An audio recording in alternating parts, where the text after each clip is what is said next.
Geschichte ze morałem.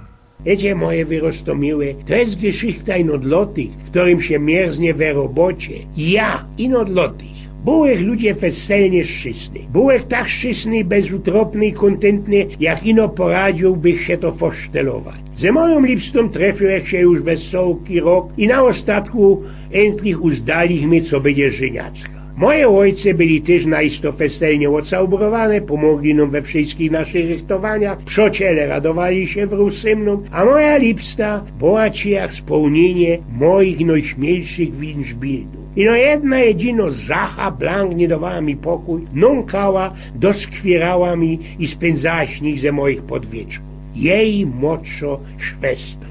Ta moja przyszła szwagrówka była wele 20 lat staro, oblekała się jako fidryna, oblekała szpanersko knapkie culki, mini i króciutkie jakielki, które pokazywali wszystkie obłączaste tajle jej młodego, szykownistego ciała, jej cyculki i wszystko to, co dziołchy poradzą pokazować. Nie raz i nie dwa, po wielokroć, kiedy siedziałech we koliboku, we fatersztulu, nikę bez sufat zgibała się po coś tak, i że bali jakich i nie kikowo, nie przyglądałeś się one, miałe ci naisto przyjemny widok. To naisto nie mógł być sufat, przecież nigdy też nie zachowywała się tak, kiedy po blisku był ktoś jeszcze. Jegoś nożska szwestra mojej lipsty zaglingała ku mnie i poprosiła, co bych po drodze do domu wstąpił, w los do nich obejrzeć ślubne zaproszenia. Kiedy przyglądałem się do jej chałupy, moja przyszła szwagrówka była blank samo. Podlazła ci ku mnie tak blisko, iżech poczuł słodko wonioczka jej parfinu, iż wyszeptłała cichuśka, i że pragnie mnie, miała srogachno hańści na mnie. I że czuje, co nie poradzi tego uczucia zahaltować, nie poradzi trzymać się i spamiętać.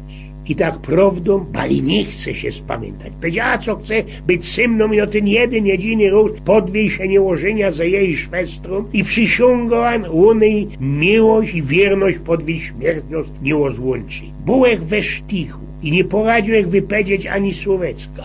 Ona powiedziała ino, ida do mojego szlafcimra. Jak chcesz, to biernie hopie, bier a wartko.